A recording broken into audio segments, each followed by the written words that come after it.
Monsieur le Président de la République, voilà donc plus de 20 ans que Jean Moulin partit par un temps de descente sans doute semblable à celui-ci pour être parachuté sur la terre de Provence et devenir le chef d'un peuple de la nuit. Sans cette cérémonie, combien d'enfants de France sauraient son nom? Il ne le retrouva lui-même que pour être tué, et depuis sont nés 16 millions d'enfants. Puissent les commémorations des deux guerres s'achever aujourd'hui par la résurrection du peuple d'ombre que cet homme anima, qu'il symbolise et qu'il fait entrer ici comme une humble garde solennelle autour de son corps de mort. Après 20 ans, la résistance est devenue un monde de limbe où la légende se mêle à l'organisation.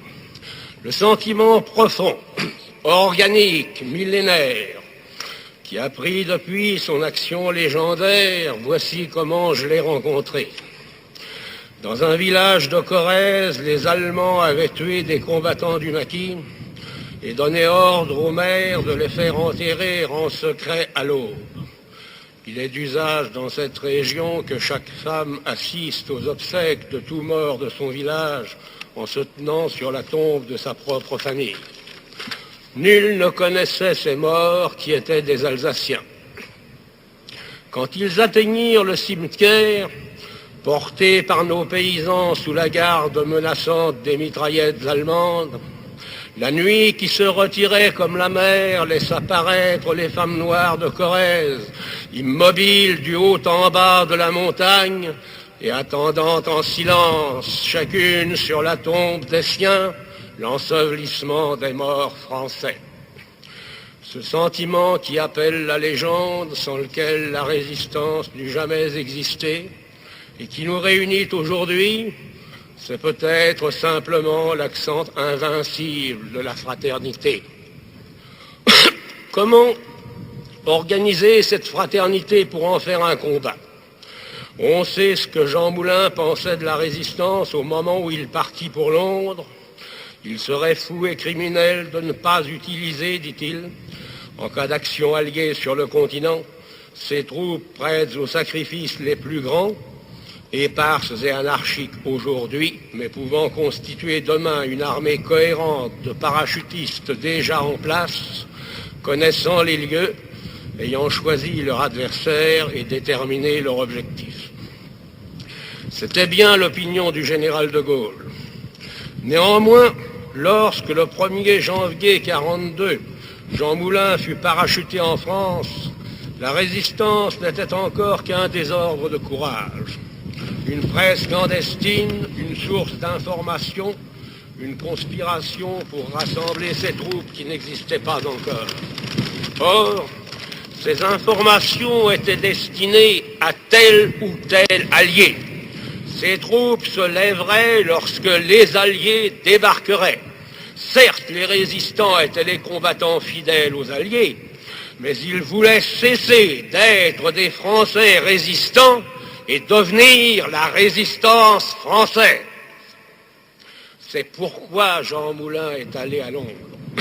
Pas seulement parce que s'y trouvaient des combattants français qui eussent pu n'être qu'une légion, pas seulement parce qu'une partie de l'Empire avait rallié la France libre.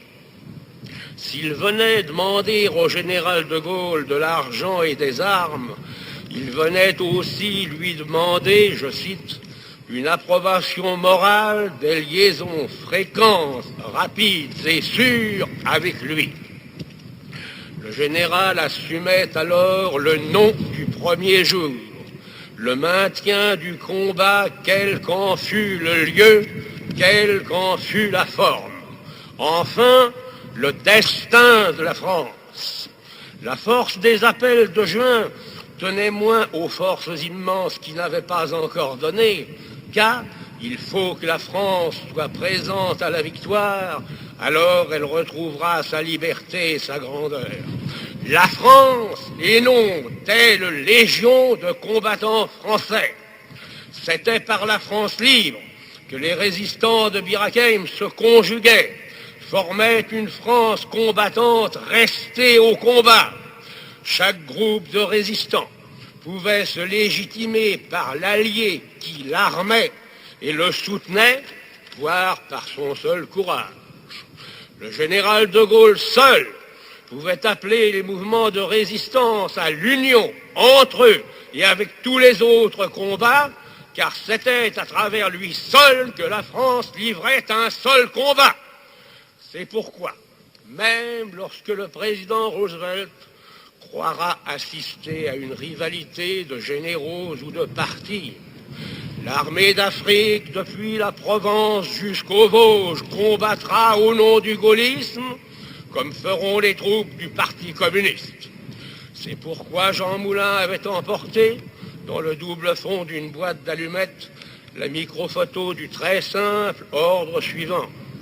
Monsieur Moulin a pour mission de réaliser, dans la zone non directement occupée de la métropole, l'unité d'action de tous les éléments qui résistent à l'ennemi et à ses collaborateurs.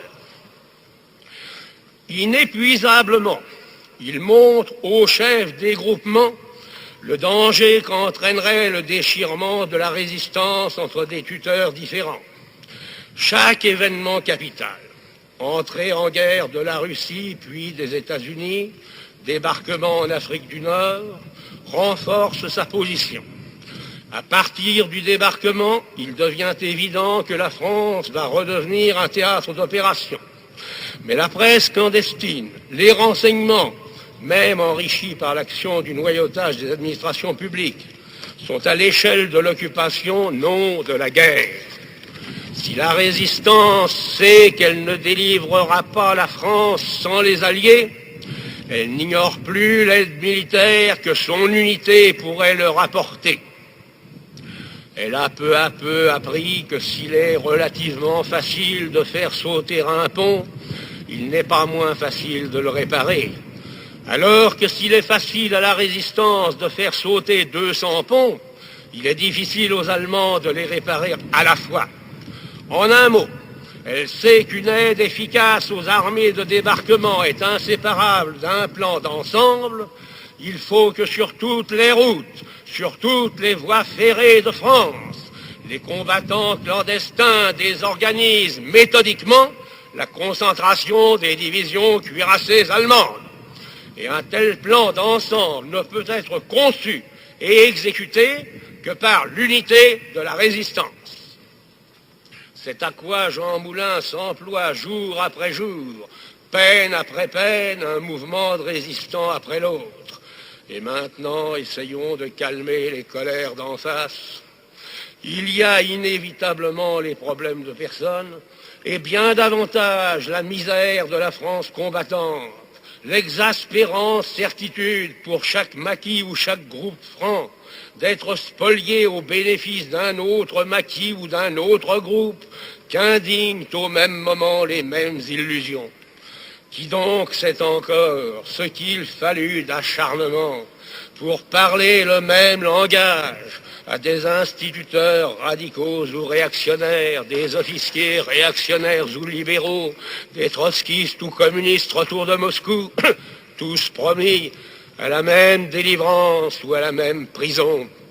Ce qu'il fallut de rigueur à un ami de la République espagnole, à un ancien préfet radical chassé par Vichy, pour exiger d'accueillir dans le combat commun tel rescapé de la cagoule.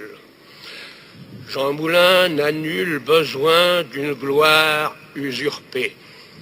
Ce n'est pas lui qui a créé combat, libération, franc-tireur, c'est Freinet, Dastier, Jean-Pierre Lévy. Ce n'est pas lui qui a créé les nombreux mouvements de la zone nord, dont l'histoire recueillera tous les noms. Ce n'est pas lui qui a fait les régiments, mais c'est lui qui a fait l'armée. Il a été le Carnot de la résistance. Attribuer peu d'importance aux opinions dites politiques lorsque la nation est en péril de mort. La nation, non pas un nationalisme alors écrasé sous les chars hitlériens, mais la donne